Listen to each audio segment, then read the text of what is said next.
person or a tribe or a president or a leader or a piece of dirt or whatever. We take an oath to an idea that's embedded in a piece of paper called the Constitution. And we, those of us in uniform and those who have served before us from 1775 to today, we swear an oath to die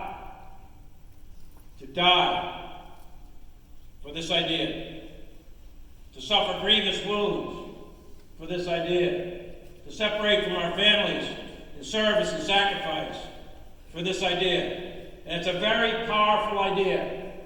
It's an idea that gave birth to our country.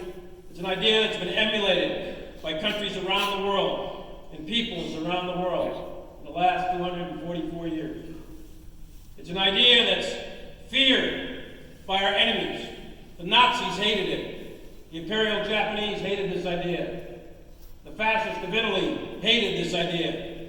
The communists hated it. ISIS hates it. Al-Qaeda hated it. And what is this idea that's so powerful that people want to emulate and others fear so much? And they don't hate you because of who you are, they hate you because of this idea.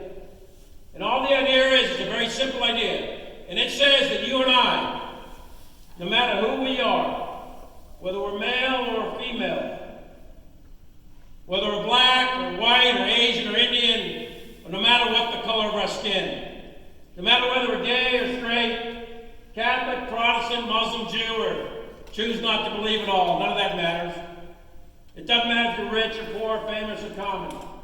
What the idea says is that under these colors of red, white, and blue, every single one of us is an American.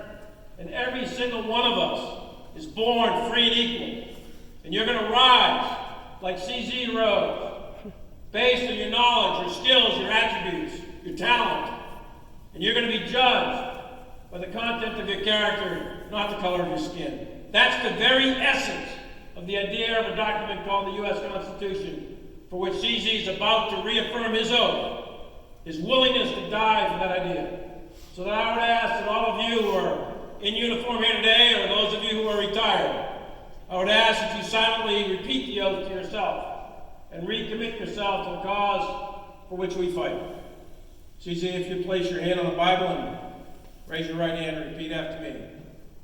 I state your full name. I, Ramon Colon Lopez. Having been appointed the Senior Enlisted Advisor to the Chairman of the Joint Chiefs of Staff. Having been appointed the Senior Enlisted Advisor to the Chairman of the Joint Chiefs of Staff. Do solemnly swear. Do solemnly swear. That I will support and defend. That I will support and defend. The Constitution of the United States of America. The Constitution of the United States of America. Against all enemies, foreign and domestic. Against all enemies, foreign and domestic. And that I will bear true faith and allegiance to the same. And that I will bear true faith and allegiance to the same. And I take this obligation freely. And I take this obligation freely. Without mental reservation. Without mental reservation. Or purpose of evasion. Or purpose of evasion. And that I will and faithfully. And that I will and faithfully. Discharge the duties. Discharge the duties. Of the office upon which I am about to enter. Of the office which I am about to enter. So help me God. So help me God. Congratulations, SEAC.